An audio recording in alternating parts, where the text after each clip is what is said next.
What if I told you that most business books are 300 pages of fluff hiding 3 pages of gold? You buy the book, flip through the first chapter, and suddenly you're in a sea of stories, quotes, and metaphors, waiting endlessly for the real advice to show up. I've read over 40 of the most popular business books in just the last 3 months. Not to show off, but to answer a simple question: what lessons are actually worth your time? After filtering out all the repetition and recycled advice, I discovered something unexpected. Most of them say the same 10 things, just in different ways. The difference isn't the ideas themselves, it's how clearly and simply they're delivered. So in this video, I'm handing you the clearest, most stripped-down version of the best insights from all those books. No fluff. No filler. Just what works. Stick with me till the end, and you'll walk away with a toolkit most entrepreneurs take years to build. If you're serious about building something real, this is your shortcut. Let's start with the number 1 insight that almost every book agrees on: stop fixing your weaknesses. Start doubling down on your strengths. The book StrengthsFinder 2.0 breaks it down simply. It says, talent times investment equals strength. That means if you're naturally good at writing, coaching, or organizing, those are the areas you should go all in on. Forget being well-rounded. In the real world, you win by becoming unbalanced in the right direction. Steve Jobs didn't try to become a great engineer. Warren Buffett didn't learn how to code. They focused on what they were already wired to do, and pushed it to the extreme. Now let's talk about your edge. In business, ideas are everywhere. But an edge is rare. Most startups don't fail because of bad ideas, they fail because they don't have a clear advantage. The book 0 to 1 by Peter Thiel explains that the best businesses start with an unpopular truth.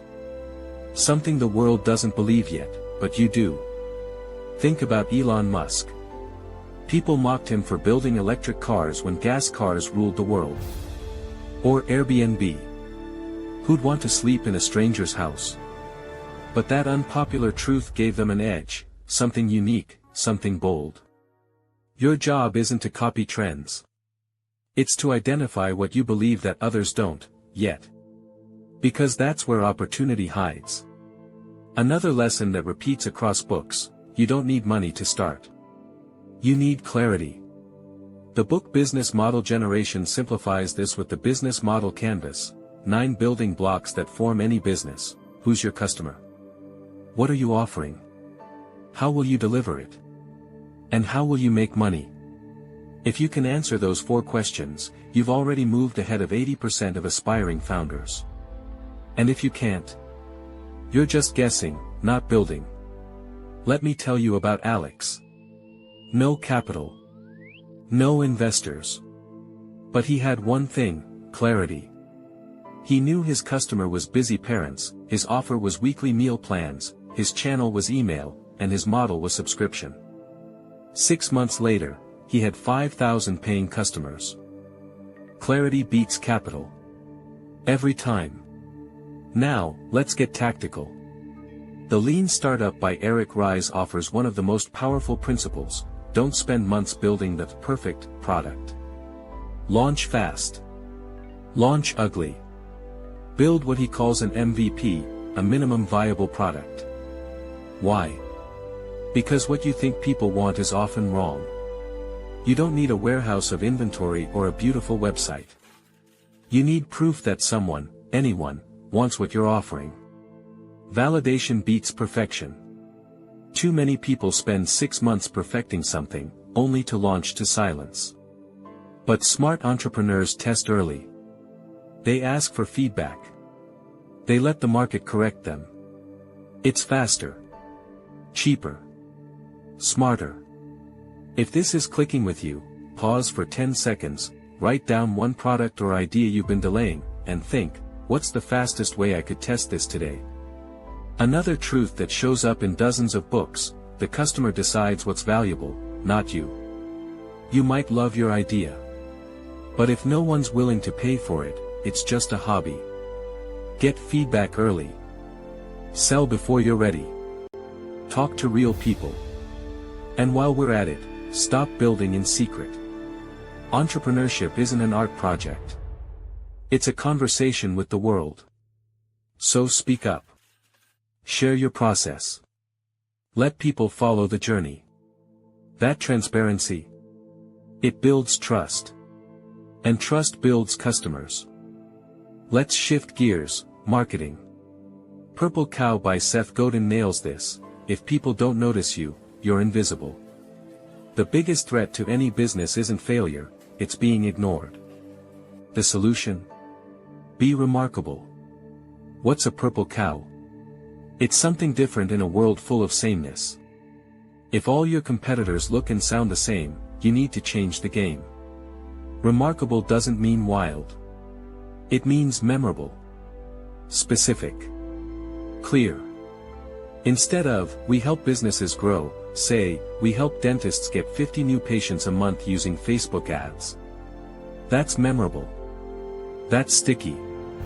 Specificity wins. Don't be vanilla.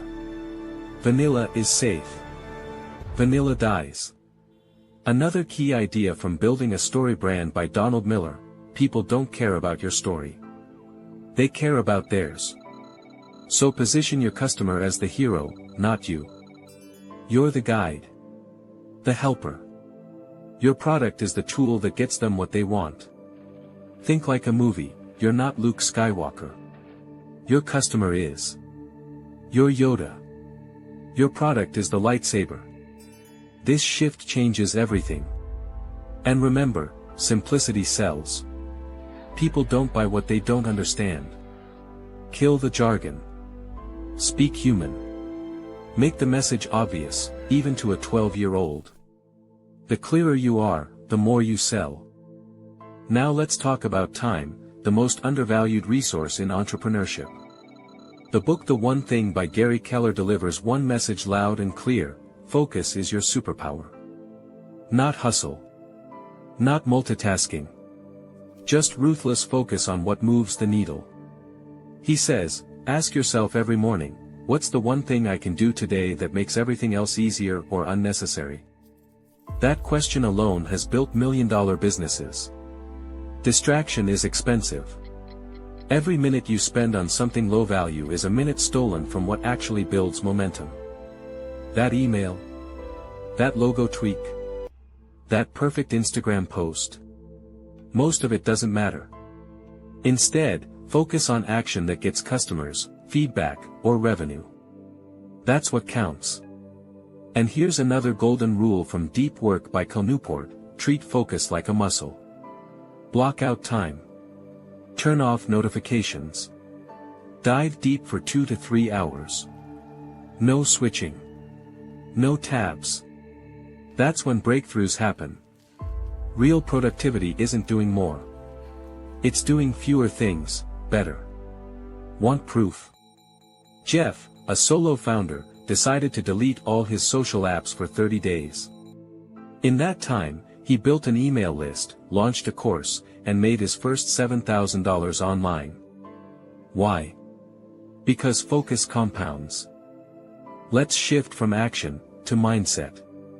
The War of Art by Stephen Pressfield talks about something every creator faces: resistance. That voice in your head that says, you're not ready. This won't work. Who do you think you are? That's resistance. And it never goes away. The trick? Act anyway. Pressfield says the difference between amateurs and professionals is that pros show up, even when they don't feel like it. Especially then.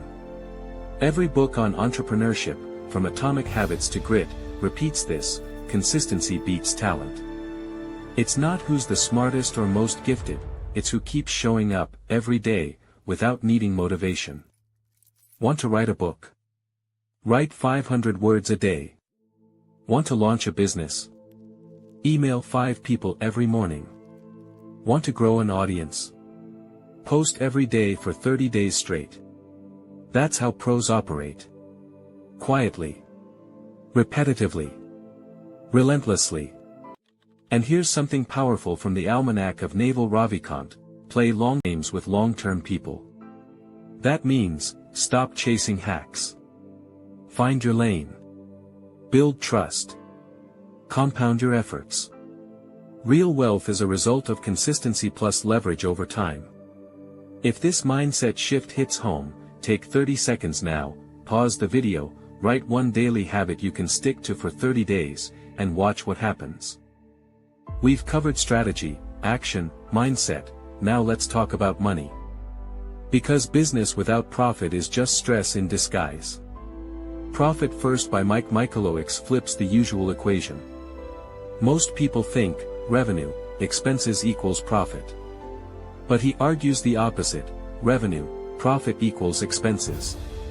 In other words, pay yourself first. Force your business to run lean. When you take profit first, you make sharper decisions. You stop spending blindly. You become resourceful. And your business becomes sustainable. Another underrated idea comes from Company of One by Paul Jarvis. It says, growth isn't always the goal. In fact, chasing growth for the sake of growth can destroy your freedom. Sometimes, the smartest move is to stay small, stay agile, and stay profitable. You don't need a team of 50. You don't need investors. You need clarity, simplicity, and control. Don't build a machine that owns you. Build one you can run. And that brings us to a truth most books whisper, but rarely shout: your business should serve your life. Not the other way around. Ask yourself, why am I doing this? Is it freedom? Flexibility? Impact? Then design your business around those values. Not trends. Not pressure. But purpose. Let's end where most journeys start, with courage. In Rework by Jason Fried, there's a bold reminder: start before you're ready. Planning is useful. But action is everything. If you wait for the perfect plan, you'll wait forever. Every great entrepreneur you admire started before they had it all figured out. They launched imperfectly, learned on the go, and built their confidence through action. Remember this: clarity comes from doing, not thinking. You've now heard the most essential, no-fluff insights from over 40 top business books, distilled into action, examples, and mindset shifts. Not theories. Not cliches. Just what actually works. So here's your challenge: pick one insight from this video. Just one. Apply it today. Not tomorrow. Today. Because information without execution is just entertainment. But if you act on it, it becomes transformation. Direct hit final reminder. If this helped you, even a little, consider sharing it with someone who's starting their own business. Or better yet, subscribe for more actionable breakdowns like this. No fluff. Just real tools for real builders. This isn't the end. It's the starting line. Let's build something that matters.